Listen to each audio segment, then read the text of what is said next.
herb, diaphoretic. We could say that elder flower, it's a decongestant, so it would be good for any type of upper respiratory congestion. Think of it as a remedy for allergies. But the berries are the ones that have really been studied. So in the fall, you get elderberries.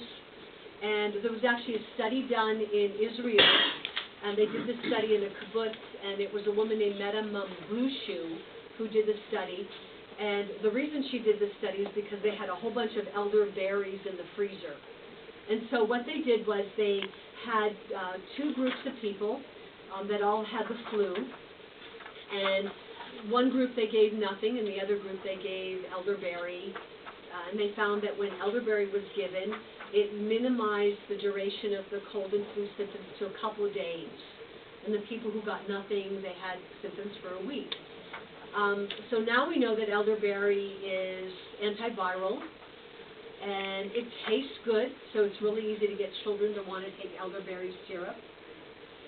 Elderberry is an edible plant. Some say that drying it is going to make it a little more palatable, but I've made elderberry ice cream, elderberry cobbler.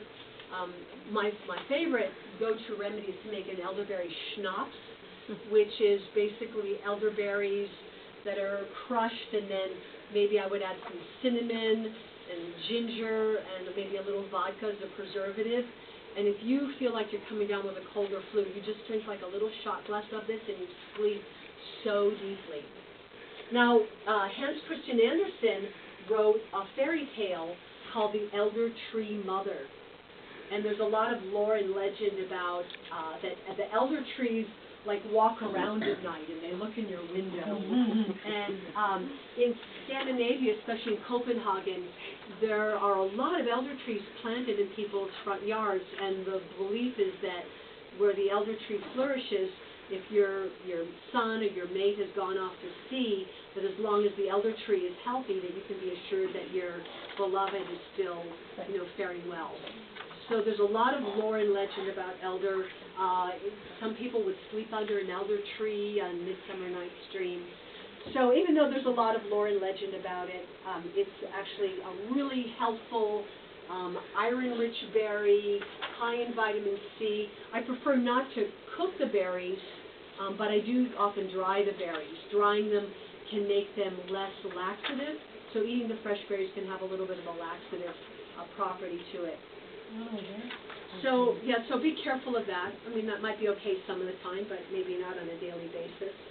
We know that elderberries, high in vitamin C, iron, potassium, beta-carotene, and the flower is somewhat bitter. The berry is sweet and bitter. And then we also know that elder is cool and drying. It's yin, and under the jurisdiction of Mercury would be like finely divided leaves, and the element of water. And I joined the National Arbor Foundation, and it cost like $10, and they sent me 10 trees. Wow. And one of the trees, they sent an elder tree and a hawthorn tree. So this is a shrub in this country.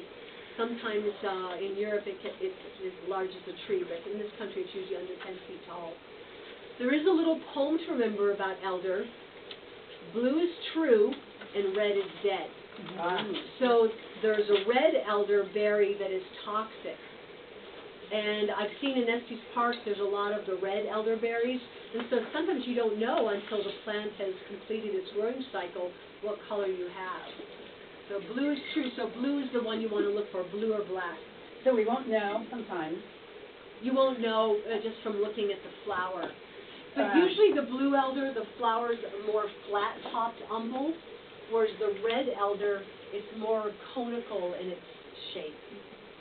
But I would, wait to be sure. Can we trust companies that we are buying them from to be true to the Absolutely. true blue?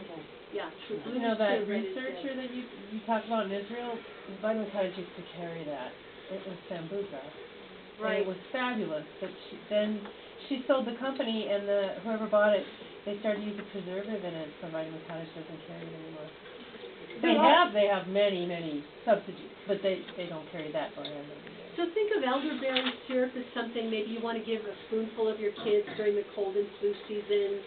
I keep the schnapps that I made in the refrigerator because it doesn't have that much vodka in it, but first sign of a cold or flu, I love to just take a dose of it. And, you know, it is a good reminder that just because some parts of a plant are edible and medicinal, that it doesn't mean every part of the plant can be used. So there's definitely some toxic So components. we don't use the leaves or the bark. Don't use the leaves or the bark, although repelling bugs in your yeah. barn might have some useful properties. Elder is very diuretic, so if someone's really dry and depleted of fluids, elder would be contraindicated. You know, if it repels bugs, it might pay to have it close to your door. Yes? Uh-huh. And in folklore tradition, they also say that the person who has elder growing in right by their house is going to, you know, live a long life and die at home rather than, you know, die on their travels or, you know, die when they're out in the field.